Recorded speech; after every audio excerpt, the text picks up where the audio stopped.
အားလုံးပဲမင်္ဂလာပါခင်ဗျာကျွန်တော်ဒီနေ့ share ပေးခြင်းတဲ့အကြောင်းကတော့ကျွန်တော်တို့ continuous improvement လို့ခေါ်တဲ့ဒီပေါ့နော်စဉ်ဆက်မပြတ်တိုးတက်တာနဲ့ပတ်သက်ပြီးတော့အထိပ္ပယ်လေးကိုကျွန်တော်ရှင်းပြခြင်းပါတယ်အဲ့တော့ကျွန်တော်တို့ဒီ quality management system ISO 9001 2015အရာဆိုရင်ပေါ့နော်ကျွန်တော်တို့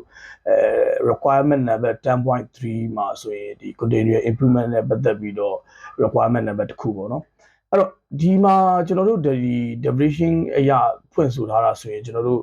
ဒီ continuous improvement ဆိုတာကနံပါတ်1ကျွန်တော်တို့operation ဒီ company တွေကနေပြီးတော့မိမိတို့ရဲ့ operation လုပ်ငန်းစဉ်တွေထဲမှာလိုအပ်တဲ့ chain management တွေကိုကျွန်တော်တို့ chain ဖို့ကျွန်တော်တို့လိုအပ်တယ်နံပါတ်1ပေါ့နော်နံပါတ်2အနေနဲ့ကတော့ကျွန်တော်တို့ဒီလက်ရှိနေတဲ့ဒီ assisting မှာရှိနေတဲ့ဒီပေါ့နော်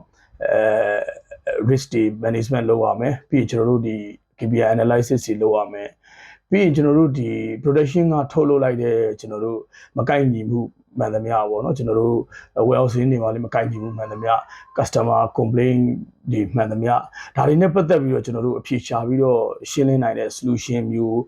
ကျွန်တော်တို့ရှိဖို့လိုအပ်တယ်ပေါ့နော်အဲ့တော့ဒီနံပါတ်3အနေနဲ့ကတော့ကျွန်တော်တို့ဒီ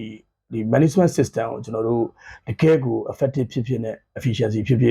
ကျွန်တော်တို့လှုပ်ဆောင်နိုင်ဖို့ကျွန်တော်တို့ရည်ညွှန်းထားတာပေါ့နော်ဒီအချက်3ချက်ပေါ်မှာရည်ညွှန်းထားတယ်အဲ့တော့နောက်တစ်ခုအနေနဲ့ကတော့ကျွန်တော်တို့ဒီ